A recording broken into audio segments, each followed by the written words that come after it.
वासनांद अशक्खरातनं नरबळी दिल्याचा संशय, सरकारी वकिलांचा कोर्टात धक्कादायक युक्तिवाद।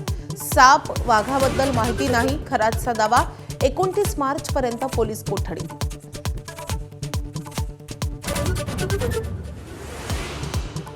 भोंदूखरातनं कामोत्तेजकाच्या नावाखाली 1 किलो मध 9 लाखांना विकल्याची धक्कादायक माहिती समोर।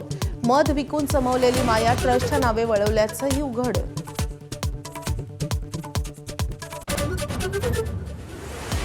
नीलम गोरेंविरोधातील अविश्वास प्रस्तावावरून नव्यामध्ये उभी फूट। प्रस्तावावर शरद पवारांच्या आमदारांच्या सह्याच नाहीत, तर निलंबनाचे आदेश उपसभापतींनी दिले तरी निर्णय घेण्याचा अधिकार आमचा, मुख्यमंत्र्यांचं स्पष्टीकरण।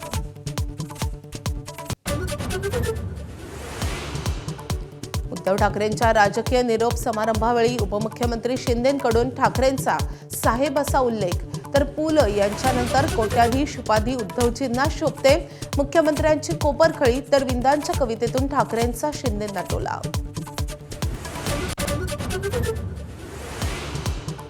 मुंबईकरांचं पिण्याचं पाणी महागण्याची शक्यता, पाणीपट्टीत 8% वाढीचा प्रस्ताव। विरोधी पक्षनेत्या किशोरी पेडणेकरांचा पाणीपट्टी करायला विरोध, वाढ मागे घेण्याची मागणी। आखाती देशातल्या युद्धामुळे गॅस तुटवड्याचा मुंबईच्या डबेवाल्यांना फटका, खानावळी बंद झाल्यानं डबे पुरवण्याची सेवा बंद।